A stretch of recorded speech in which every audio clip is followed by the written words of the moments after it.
Hi hello வணக்கம். நான் உங்கள் ஜேகே. வெல்கம் டு துயில் பாட்காஸ்ட். என்ன எல்லாரும் தயாரா? ஆயிஷா ரா நடராசன் அவர்கள் எழுதிய உலகை உலுக்கிய 40 சிறுவர்களில் இன்னைக்கு நாம் ஆங்கிலேய கல்வி அதிகாரிக்கு பாடம் புகட்டிய மாணவனை பற்றி தெரிஞ்சுக்க போகிறோம். வீடு முழுக்க குழந்தைங்களா இருந்தாங்க.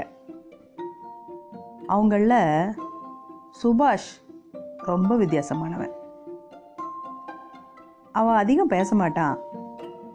ஆனால் 6 வயசுலேயே அவனுடைய செயல்பாடுகள் மற்றவங்களை வியக்க வச்சுது. பிரிட்டிஷ் ஆதிக்க அரசாங்கம் இந்திய தீபகற்பத்தை ஆட்டி படைச்ச அந்த கொடிய நாட்களில் அந்த சின்ன சிறிய வயசில் அவனுடைய செயல்கள் எல்லாமே பெற்றோருக்கு வியப்பாக இருந்துச்சு. ஆங்கிலேயர்களை எதிர்க்க மக்களை ஒன்றுபடுத்தும் ஒரு உத்தியாக விநாயகர் ஊர்வலங்களை ஏற்பாடு செய்தார் திலகர். அதுபோன்ற ஒரு விநாயகர் ஊர்வலத்தை சுபாஷோட அப்பா தான் வசிக்கும் பகுதியிலேயும் ஏற்பாடு செஞ்சிருந்தார்.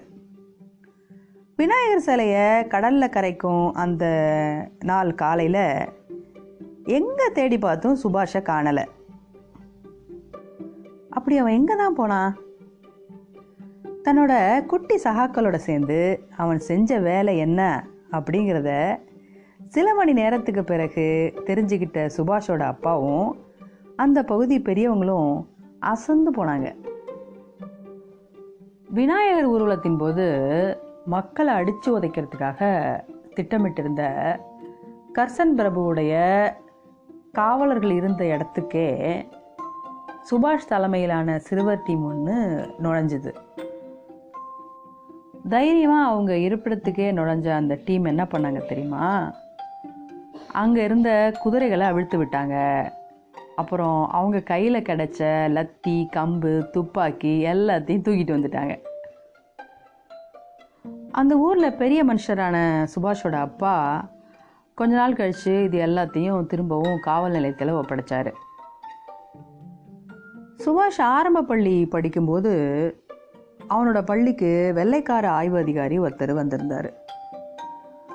இந்திய பள்ளிகளில் அப்பெல்லாம் விக்டோரியா மகாராணி படத்தையும் கர்சன் பிரபு படத்தையும் வச்சு மாணவர்கள் மூலம் ரோஜா மலரை போட வைப்பாங்க. ஒரு நாள் பள்ளியில் ஒரு பிரமிக்கத்தக்க விஷயம் ஒன்று நடந்துச்சு. மேடையில் கர்சன் பிரபு படத்துக்கு பதிலாக எருமை மாட்டோட படம் இருந்துச்சு. 4ஆம் வகுப்போட வாசலில் திலகரோட படத்தை வண்ண கோலமாக போட்டிருந்தாங்க. அந்த வகுப்புக்கு வந்த அதிகாரி கோலத்தை பார்த்து பயங்கரமாக கோபமானார். அதோட எதிரொலியாக பள்ளிக்கூடத்துக்கே வெட்டு வச்சிருப்பாரு.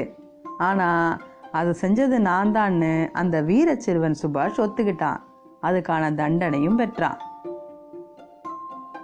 இந்திய விடுதலையின் புரட்சியாளர்களான பகத்சிங், அரவிந்த் கோஷ் போன்றவர்கள் நடத்தும் ரகசிய கூட்டங்களில் தன்னுடைய மகன் எழுச்சியுடன் கலந்து கொள்வதை சுபாஷோட அப்பா தெரிஞ்சுக்கிறாரு. தன்னோட மகன் பிரிட்டிஷ் சாம்ராஜ்யத்துக்கு எதிராக விடுதலை வேள்விக்கு தயாராவதை உணர்ந்து அவனது போக்கிலேயே விட்டு விடுகிறார். வீர சுதந்திரம் வாழ்க, இன்குலாப் ஜிந்தாபாத், புரட்சி ஓங்குக அப்படின்னு பள்ளிக்கூட சிறுவர்கள்லாம் தங்களுடைய கூட்டத்துக்கு வெளியே முழங்கினதை பார்த்த அரவிந்த கோஷுக்கு ரொம்ப மகிழ்ச்சியாக இருந்துச்சு. பகத்சிங், சுகதேவ் போன்ற மனிதர்களிடம் எதிர்கால நம்பிக்கையாக விளங்கினான் சுபாஷ். பிற்காலத்தில் பிரிட்டிஷாருக்கு எதிராக போராட இந்திய தேசிய இராணுவத்தை ஏற்படுத்திய அந்த சிறுவன்தான் நேதாஜி என்று அழைக்கப்படும் சுபாஷ் சந்திர போஸ். மீண்டும் சந்திப்போம். நன்றி.